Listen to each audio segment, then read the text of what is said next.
Yes, sir. So I graduated in architecture from University of Kerala in 2019 August, and then I started. So before completing my graduation in my final year during my internship, I had given one attempt. I gave a prelims. I could not clear the prelims by about 2 to 3 marks, and then I prepared for 1 year from Kerala itself, and then I gave the second attempt, through which I got into Indian Post and Telecom Accounts and Finance Services, for which I'm undergoing training at National Institute of Financial Management, Faridabad. Right. And then I gave the third attempt, for which now I've received All India rank 189. Okay. And now I've again given prelims. Yeah, he has again given the prelims this year, and he is hoping the results in a positive manner, and he will be competing with you people in this year's mains also. Hello and welcome to the Toppers Talk. So what brings the most pleasure to you? It is the happiness. And happiness comes when your hard work gets reflected in someone else's success. And that is the day for me today. Now I am introducing my mentee, Mr. P.K. Siddharth. So here I would like to know that many a times it happens with many aspirants that they are caught into the loop. They give first attempt, second attempt, third, fourth, and in the successive attempts, they are not able to understand that where are they going wrong. So what changes have you made in your successive attempts, that what you feel that this was one or two things which I have done this year differently compared to the last year? So in my first serious attempt, I believe I looked into a lot more content. So there was this problem of how to limit the content, because you get a lot of good content from different institutes, from different sources. Correct. And Telegram has actually increased the amount of content and data that you get. So this time I believe what I did different is that I tried to reduce the content, and also try to have certain frameworks, because especially for mains, I believe a lot of the areas from where questions are asked, I believe gets repeated. So I tried to find data frameworks for each sector, each subsection of the syllabus. Right. I made notes, made content, and then I tried to fit it into the answers. So that is one thing I believe I made slight difference. Okay, so the important learnings are that you do not have to go through all the content which is available in their market. You have to be very precise in your preparation, correct? And you should understand that what exactly is UPSC demanding out of all the content which is available in the market and or digital mediums. So you should be very precise. Yes, sir. Second important thing which I would like to know, that there is also a common belief in the market that as many number of tests you write, the better you score. So what is your opinion in this? So first of all, I am not very sure if I'll be a good judge of the same, but I gave less amount of tests last time because there was a paucity of time. There was about 75 days effectively last time. Right. So I gave around 8 to 9 tests in total last time. But I believe about 10 to 15 tests should suffice. But then it also depends on what you are trying to do. So for essay, you can actually try a lot of essays, essay or ethics, because you don't have to learn every time. You can just try out different things in essays, in ethics, in certain papers. So I believe at least 2 to 3 sets of every paper should be done. More than that, it depends on what your level of preparation is, what your level of expectation is. It will be subjective, individual to individual, because there might be some aspirants who are having very low handwriting speed. So for them, they should write more number of tests. Yes. Correct. So now I would also like to know that you were associated with Rouse IAS in the QIP and mentorship program. Yes. So how was your experience regarding the QIP as well as mentorship program? Please share it with the other aspirants also. Yes, sir. So as it happened, I was a regular viewer of DNS videos on YouTube, and there was an offer for people who were regular viewers of DNS, right, at reduced cost for the QIP in 2020, and that is how I happened to be a part of the QIP program. And I did watch all the videos that were available during the mains preparation, after prelims for mains. Okay. And then I in the 2021 attempt, I was also part of the mentorship program, for which I was assigned a particular mentor, which happened to be you. And I also looked into the QIP videos for content.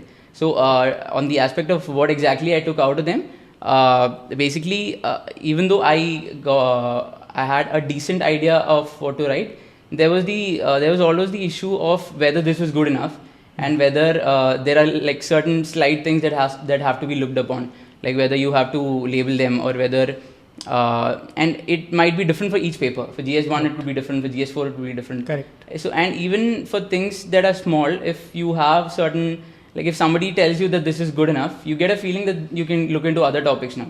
So Right. you have a certain clarity that comes when you have a good mentor. So I think it was of considerable help for me in 2021. Yeah. I would also now like to know your opinion that there are 4 GS subjects. So is the preparation strategy different for every subject? Whether there are certain things which you always keep in your mind that if you're writing, suppose on a specific perspective from the GS2 in the GS2 paper, and that subject will be repeated in GS3 paper also. So are there different ways of writing an answer on a same subject, or the answers are common across the GS2, GS3, or for that matter GS1, GS4, that thing? So personally, I think it is a very subjective answer. So my personal view is that it depends on the syllabus. So as the syllabus of each paper is different, I think the way you should approach the paper should also be different. It depends on the syllabus. So for GS1, the focus generally in previous year questions is more on geography, and then a little less on history, then society. So you have certain 3 to 4 topics in every GS paper. So I believe every subtopic has to be dealt differently. Right. And I remember one thing that you said, that the essence of geography is space, the essence of history is time. So I think every thing has a different what it demands is also slightly different. So based on that, you should have a framework for each thing, which you should remember and then try it out. I also remember we were discussing about that thing, that in geography, when you are thinking multidimensionally, then you can adopt the syllabus approach. Yes, sir. Right? Yes. Geomorphological aspect, climatological aspect. That's again the syllabus of geography. Yes, exactly. Yes. Correct. So now, Siddharth, I would like to know that throughout your preparation, yes, sir. First you were in telecom services, presently you are officer trainee, yes, and now you are also giving this year's attempt. Yes, sir. So across this entire journey, yes, sir, what are those 1 to 2 things which you, from your personal opinion, would like to give to our aspirants, that it can be related to preparation, it can be related to their own personality development? What are those things which an aspirant must keep in his or her mind while preparing for civil service examinations? So it is very difficult. So in my entire 2.5 years of preparation, I believe the first thing is you have to understand that UPSC, everyone knows that UPSC is highly unpredictable. Right. And it is one of the most competitive exams. Every person, almost every other person that you see will be appearing for UPSC or would have appeared for UPSC. And every intelligent person would want to appear for UPSC. So the competition is enormously high. So you have to be, before you decide to go for UPSC, you have to mentally prepare yourself for the fact that either it can go wrong also, and if you're giving it, you should be giving more than 100%. Right. And if you don't make it, you should be able to handle that also. Correct. So I think the mindset matters a lot. How you approach it, how you approach the slight failures during preparation or in between. Right. There is a lot of things that happen in between because it is a 1-2 year process. Correct. Or even more. So. And you also mentioned that during your preparation journey, you are a constant viewer of their DNS, that is Daily News Simplified. Yes, sir. So how DNS has helped you in your preparation? That what are those specific areas where DNS has, made a successive improvement while you were preparing in this? So especially in my first serious attempt, that is my second attempt in 2020. So after my college, I had time and I wanted to. Everyone says you have to read the newspaper, you have to be updated about the current affairs.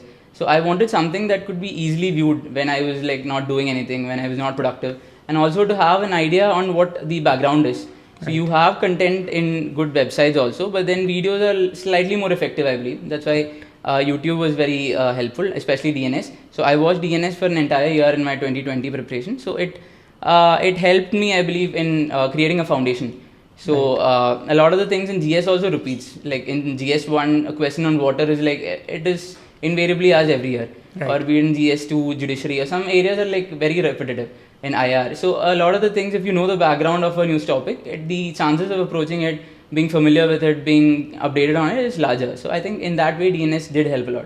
Right. So here is an important learning for aspirants, that if you are preparing about certain subject, then you have to start from the basics and then you should move about the multidimensional aspect of that topic. Yes. And that is where the DNS plays its role. Yes, sir. Right. So in the last, Siddharth, I would like to know that in totality, how has Rao's ecosystem has helped you and is still helping you in this year's attempt also? So the Rao's IAS institution has helped me, especially in the content part. So be it DNS helping in the foundation, or the Mains Compass magazine, especially Mains Compass. Monthly magazines I haven't read a lot, but Mains Compass magazines are like a very good compilation. So after prelims is the time when you actually are focused for mains alone, and you need like limited content, very focused limited content, which can be helpful for any question that comes. So in that way, and Rao's in a way has content for GS4 ethics also and for SE also. Right. So in that way, there is like a limited content for anything that comes in the entire mains thing. In that way, the entire Rao's ecosystem was helpful. Correct. So this was Mr. P.K. Siddharth, and I hope that whatever he has said will be like blessings for all the aspirants who are preparing this year and in the coming years. And also, as we have already discussed with him, that he is going to appear this year also, and we would like to wish him all the best, and we hope that next year also we will be interviewing him again with the top ranks in his hand. All the best, Siddharth. Thank you, sir.